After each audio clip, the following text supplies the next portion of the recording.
after nearly 2 months of intense courtroom proceedings, the highly publicized sex trafficking trial of Sean Diddy Combs has officially entered its final phase. On day 33 of the trial, the jury was instructed to begin deliberations, marking a pivotal moment in a case that has held the entertainment world and legal observers in suspense. The 12 jurors, who have listened to over 7 weeks of testimony, were sent to weigh the charges against the music mogul after hearing detailed and emotionally charged closing arguments from both the prosecution and the defense. Judge Arun Subramanian emphasized that their decision must be unanimous and reminded the jury that each member has a right to their own convictions, saying, no juror should surrender their beliefs for a unanimous verdict. He thanked the panel for their dedication and hard work, acknowledging the toll such an emotionally exhausting case can take. The trial has been a roller coaster of allegations, evidence, and explosive testimony, and now the power to determine Diddy's fate lies solely in the hands of the jury. Sean Combs has pleaded not guilty to all the charges brought against him, which include racketeering conspiracy, 2 counts of sex trafficking, and 2 counts of transporting individuals across state lines for the purpose of prostitution. Closing arguments concluded on June 27 in a courtroom packed with reporters and observers. The prosecution took nearly 5 hours to present its final case, painting Combs as a man who operated a criminal enterprise built on manipulation, violence, and fear. Lead prosecutor Christy Slavic argued that the Bad Boy Records founder had built his empire on abuse, intimidation, and silence. She accused Combs of using his fame and wealth to shield his actions and create an environment where victims were too afraid or ashamed to speak out. Slavic described Combs as someone who simply doesn't take no for an answer, calling his inner circle a criminal operation designed to fulfill his every desire. She cited incidents spanning several years, including the 2016 physical assault of his then-girlfriend Cassie Ventura and another alleged assault in 2024 involving a woman known in the courtroom only as Jane. According to Slavic, these events, though separated by years, were part of the same disturbing pattern. They're chapters in the same book, she said. The story of Sean Combs and the criminal enterprise he led. The prosecution argued that Combs used his wealth, power, and small army of loyal staff to ensure his lifestyle was uninterrupted, his reputation protected, and his victims silenced. Jurors were told that Combs' enterprise functioned like a machine, where every person around him had a role in enabling or concealing his behavior. The emotional weight of the prosecution's presentation was amplified by video evidence, text messages, and voice recordings that painted a disturbing picture of the alleged abuse and control Combs wielded over those in his circle. In a stark contrast, the defense took the stand with a different narrative. Defense attorney Mark Agnifilo took nearly 4 hours to argue that the government's case was not only exaggerated but fundamentally flawed. He dismissed the prosecution's portrayal of Combs as a criminal mastermind and instead described him as a man whose unconventional lifestyle made him an easy target. Agnifilo emphasized that Diddy's personal relationships, particularly with Cassie Ventura, were more complex than the prosecution had portrayed. Referring to their long and tumultuous relationship, Agnifilo called it a great modern love story. He insisted that despite the ups and downs, the love between the two was genuine and mutual. It's complicated, but they are truly in love with each other, he told the court. He even claimed that Cassie was just as powerful and in control in the relationship, saying, she matched him, she was like him, she was at a certain level.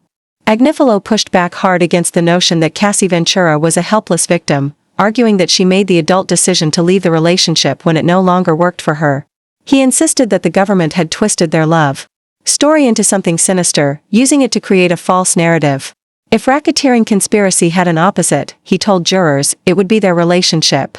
Still, the emotional testimony and digital evidence told a darker story. Jurors were shown a series of text messages between Combs and Ventura, where she appeared to describe the emotional and physical abuse she endured. In one message from 2017, Ventura responded to Combs' suggestion of taking a break by saying, I just don't want to be beat down for being defiant.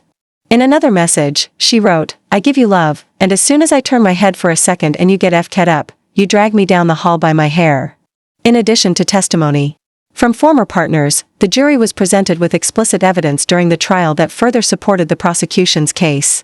Homeland Security Investigations Special Agent Joseph Cerciello testified over several days and presented damning video evidence, including footage believed to be from the infamous freak-offs, a term used during the trial to describe private sex parties hosted by Combs. 2 of these explicit videos, dated from 2021 and 2022, were shown to jurors using private headphones and screens. These videos were said to be part of a collection of 50 that had been seized by authorities and entered into evidence. Further testimony detailed how Combs allegedly prepared for these encounters. In a voicemail played in court, Combs was heard requesting 20 bottles of baby oil to be delivered to his hotel room during a November 2021 stay. His former chief of staff, Christina Coram, confirmed in a text message that she had left the baby oil outside his hotel room. Other messages from Coram revealed that she was also preparing 4 drips for Combs and Jane, which were apparently used to recover from these freak-offs. Prosecutors argued that such messages revealed not just the existence of a disturbing lifestyle, but the infrastructure built around it, a network of enablers working to fulfill Combs' needs without question. Among the other concerning details shared with the jury were mentions of Plan B pills being kept in Combs' nightstand, an indication that contraception was routinely planned for during these encounters. The defense decided not to call any witnesses, choosing instead to focus on undermining the credibility of the prosecution's case using cross-examination and the evidence already presented. They leaned heavily on the idea that the evidence was either misinterpreted or taken out of context, and that the government had overstepped in trying to turn an eccentric lifestyle into criminal behavior. Perhaps most notably, Combs himself confirmed that he would not be taking the stand in his own defense.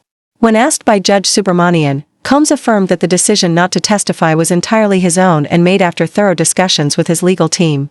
The judge reminded the jury that the defendant's choice not to testify should not be seen as an indication of guilt, a key instruction that could impact how the jury views the final stages of the trial. Now, with closing arguments concluded and all evidence submitted, the case lies solely in the hands of the jury. Their job is to determine whether Sean Diddy Combs is guilty of the serious crimes he has been charged with, crimes that include sex trafficking and racketeering conspiracy, charges that could carry decades in prison if he's convicted. Judge Subramanian has instructed them to deliberate for as long as necessary and to remain firm in their individual beliefs, reminding them that the strength of the justice system lies in a jury's independence. The deliberations could take days, possibly longer, depending on how divided the jurors are on the evidence and testimony they've reviewed. As the jury continues its discussions behind closed doors, the world watches closely. This trial, involving one of the most iconic figures in hip-hop and pop culture, has pulled back the curtain on a dark and troubling world of alleged abuse, control, and exploitation.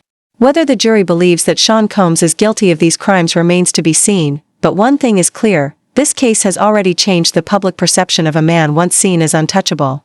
As we await the jury's decision, stay tuned for continued updates from the courtroom.